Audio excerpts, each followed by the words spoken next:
हंताणं नमो सिद्धाणं नमो आयरेयाणं नमो अज्जायाणं नमो लोये सव्वसाहुणं। जय बोलिए पंच परमेष्ठी भगवान की। सहस्त्र नाम विधान हुआ और ऋषभदेव भगवान के 1008 नाम माने गए हैं। सब भगवान के भी 1008 नाम हैं। जय बोलिए ऋषभदेव भगवान की।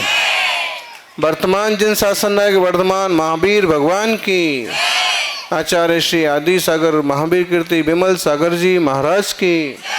तपस्वी सम्राट गुरुवर आचार्य श्री सन्मति सागर जी महाराज की।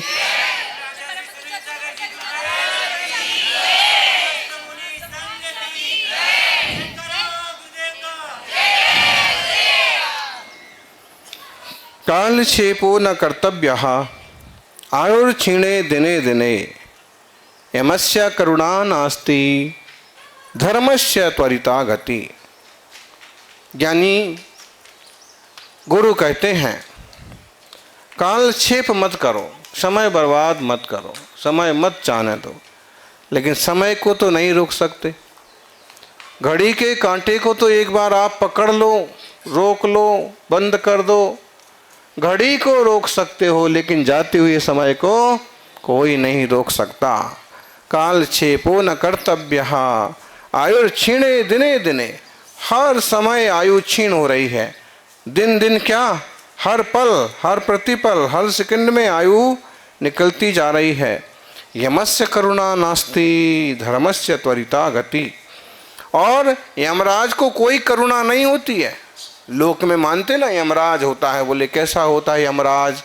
भयंकर होता है, बड़ी बड़ी मूछें होती हैं, भैंसे पर बैठ के आता है, उसके हाथ में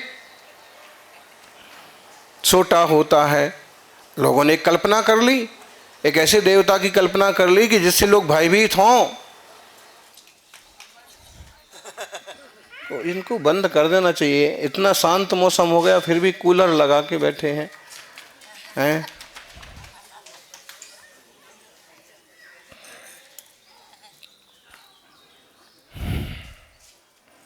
इनमें भी तो पानी वगैरह से केंद्रीय जीवों का घात होता है। पंखुड़ियाँ चलने से भी कुछ ना कुछ बाधा होती है जीवों को। अति आवश्यक हो तो ठीक है, बिना मतलब के पूरे गांव में ही एसी लगा दिया है देवताओं ने, तो आराम से बैठो।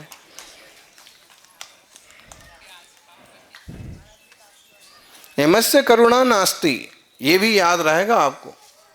कल तक नहीं था ठंडा, कल थोड़ा सा हुआ था महाराज जी के पारणा के लिए, आज तो पूरे से हो गया।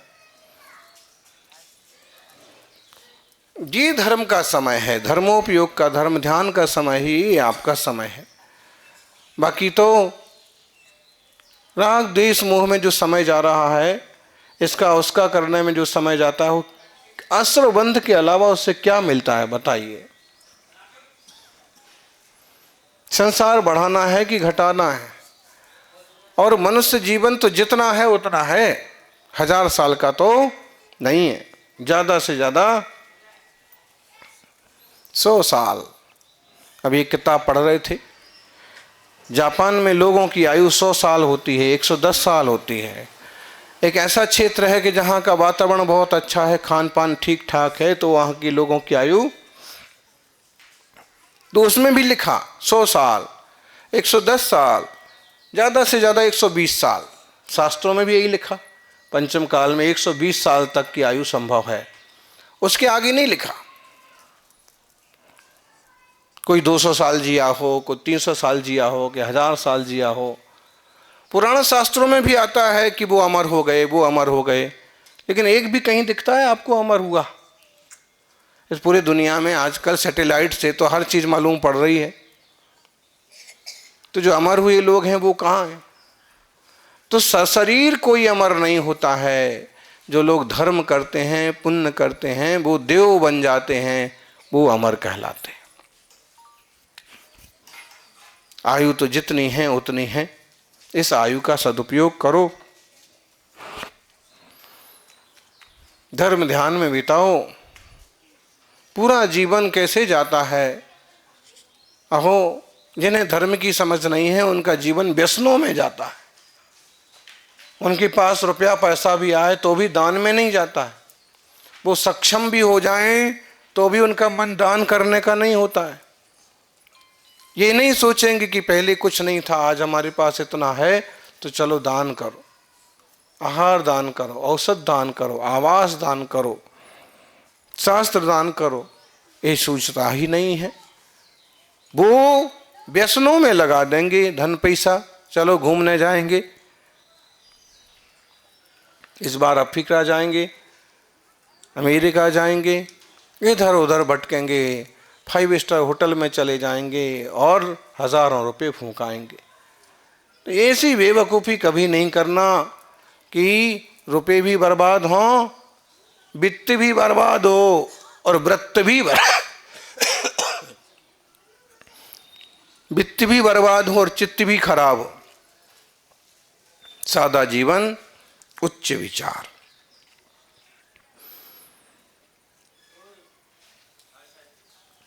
धर्म पालना बहुत जरूरी है।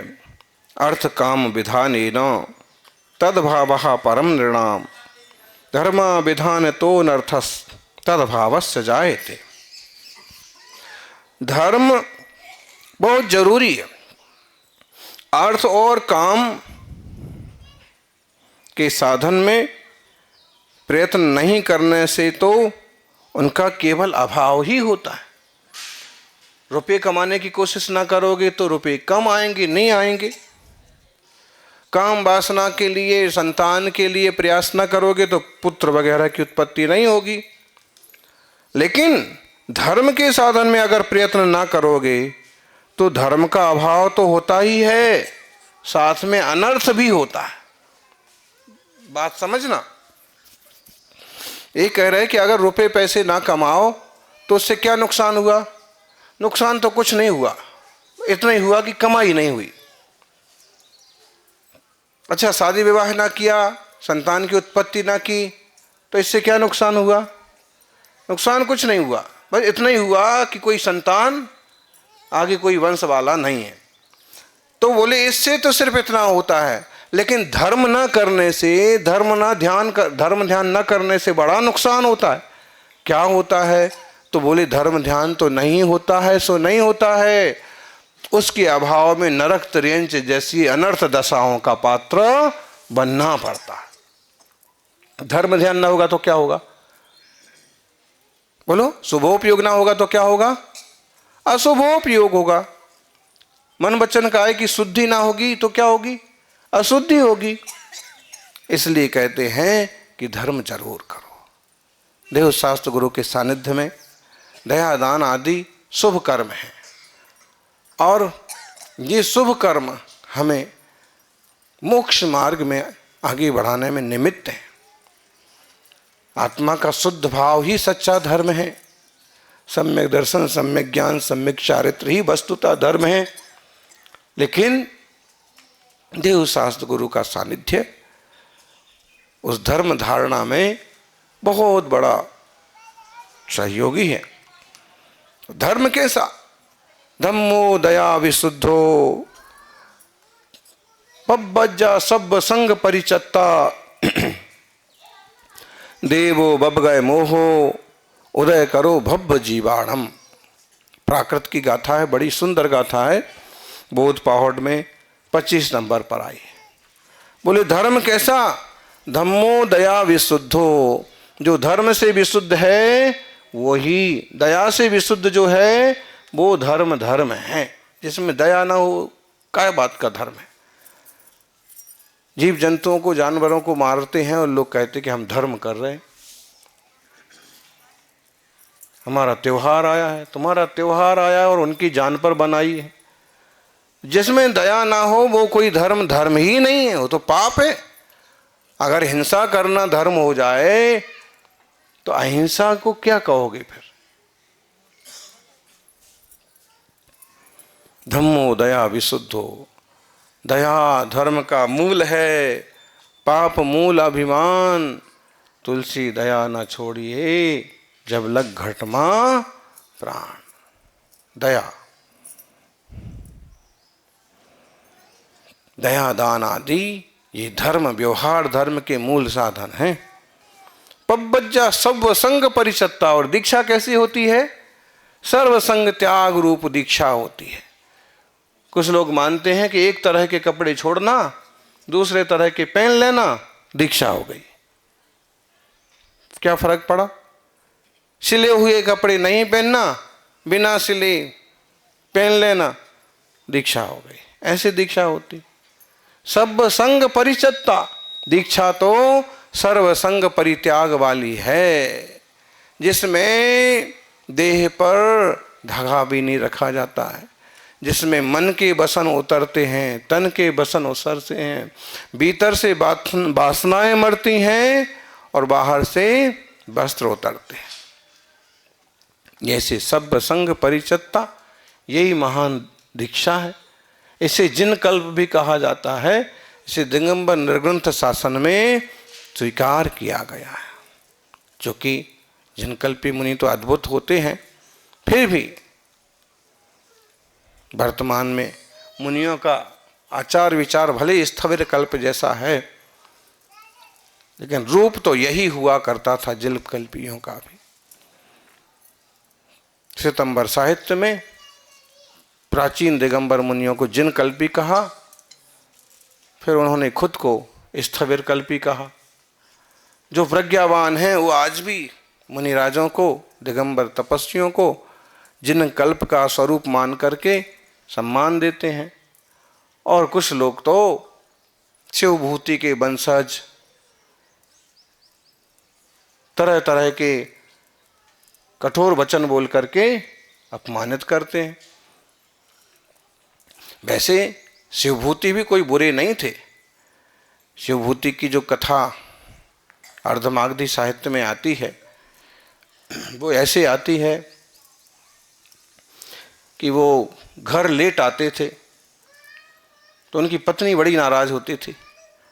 एक दिन उसने सासू माँ से कहा कि तुम्हारे पुत्र जो है ना, हर रोज 2-2 बजे तक रात को आते हैं, पता नहीं क्या करते हैं, कहाँ जाते हैं। घर आए तो माँ ने कहा कि आज मैं देखती हूँ, आज तुम सो जाना, मैं देखती हूँ। और जैसे ही रात में आए और आवाज़ लगाई दरवाज़ा खोलो, तो माँ ने दरवाज़ा नहीं खोल करके कहा कि जहाँ दरवाज़ा खुला हो वहाँ चले जाओ।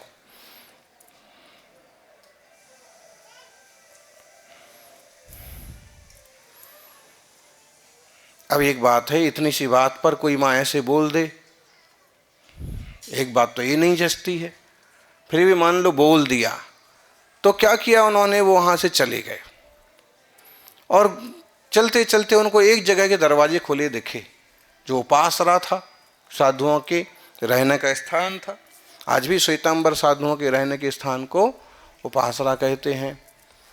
जो और बाद में पैदा हुए हैं उनके स्थानक होते हैं, वो स्थानकवासी कहलाते। जो उनके भी बाद में और आज से केवल 250 साल 200 साल पैदा हुए हैं, वो तेरापंथी कहलाते।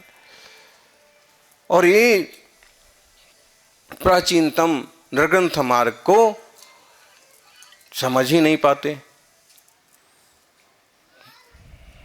भाई आराम का, सुंदरता का, वस्त्र आदि का बढ़िया कौन छोड़े।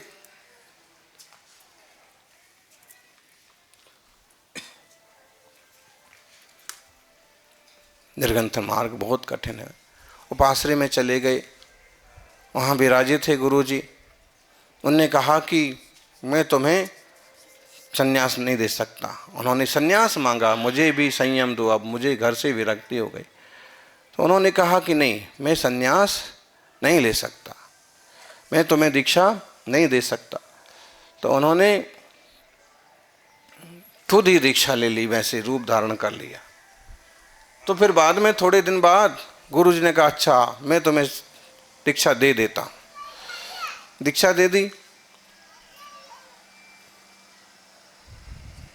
अब इसमें भी दोहरी बात हो गई कि पहले तो मना कर दिया, जब वो खुद ही रूप धारण कर लिए तो फिर दीक्षा दे दी। ऐसी कहानी आती है। फिर क्या हुआ कि एक बार स्वाध्याय एक चर्चा चल रही थी, तो उसमें जिन कल्पी मुनियों की चर्चा आई। तो उन्होंने कहा ये जिनकल्पी मुनि कैसे होते हैं? तो गुरु ने कहा कि जिनकल्पी मुनि निग्रंथ होते हैं, वितरागी होते हैं, नग्न दिगंबर होते हैं। तो उन्होंने कहा कि मुझे भी बनना है, मुझे भी ऐसे ही। गुरु ने कहा कि इस युग में कोई ऐसा रूप धारण नहीं कर पाता है, ऐसी तपस्या नहीं कर पाता है, ऐसी साधना नहीं जमती है। उन्होंने कहा ना, मैं तो करूँगा। और वो चले गए और उन्होंने नग्न मुद्रा धारण कर ली। अब इस बात को लेकर के कुछ लोग ऐसे कहते हैं कि वो शिवभूति के बाद में जो चले वो सब दिगंबर जैन हैं। बात ऐसी नहीं है। शिवभूति ने भी तो यही सुन करके लिया ना जिनकल्प, कैसे मुनि होते थे और अब नहीं है। वो कारण बन गया था। दुर्भिक्ष के काल में दिगंबर मुनि तो सब चले गए थे दक्षिण भारत में। यहाँ जो सब थे वो बन गए थे वस्त्रादि वाले।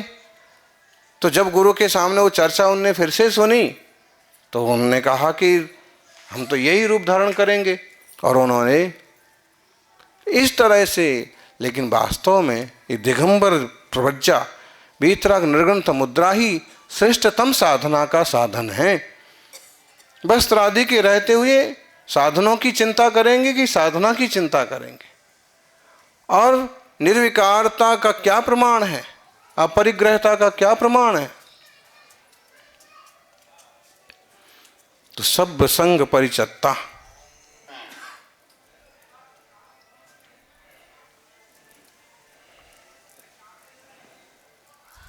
बराह मेरे जैसे ज्योतिषाचार्य विक्रमादित्य के 9 रत्नों में से एक रत्न, उन्होंने भी क्षपण कहा, निर्ग्रंथा नग्ना दिगंबरा, ऐसी घोषणा की। और बहुत सारे शास्त्रों में, वेदों में, पुराणों में भी। तो यह मार्ग, वीतरागता का मार्ग ही श्रेष्ठतम मार्ग है। सर्वसंग परिचत्ता, सब संग परिचत्ता। छोड़ा तो क्या छोड़ा, सारी चीजें तो इकट्ठी कर रखी हैं। तो निर्दोष जो निर्ग्रंथ रूप है, जिनका किसी वस्तु पर अधिकार नहीं है, परिग्रह वृत्ति नहीं है, वह पब्बज्जा सब संग परिचत्ता। भद्रबाहु स्वामी के सानिध्य में सभी दिगंबर मुनि दुर्भिक्ष के कारण से, दुर्भिक्ष की चर्चा सुन करके गुरु की आज्ञा से गुरु के साथ दक्षिण भारत तरफ चले गए। उस बीच में ये सब अर्धफालक मत श्वेतांबर संप्रदाय की उत्पत्ति हुई। इतिहास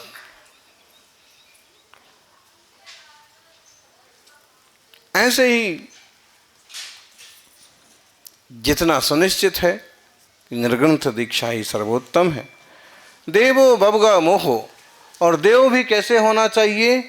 व्यपगत मोह, मोह से जो रहित हैं वो देव ही देव हैं। मोही हैं वो कैसे देव हैं? वो तो देवगति के देव हो सकते हैं। बाकी परमात्मा स्वभाव को उपलब्ध देवाधिदेव ही सच्चे देव हैं। समझो, किसकी अष्टद्रव्य से पूजा होती है? देवाधिदेव की। जो दोषों से रहित हैं, 18 दोषों से रहित हैं।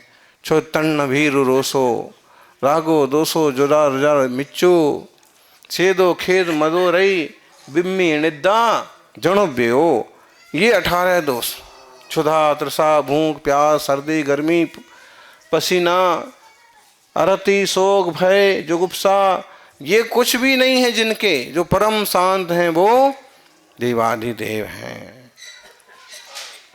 और इनकी साधना से, अहिंसा धर्म के पालन से, वीतराग मुद्रा के धारण से, उनकी पूजा करने से और देवाधिदेव की आराधना से भव्य जीवों का उदय होता है। ये सब भव्य जीवों का कल्याण करने वाले साधन हैं।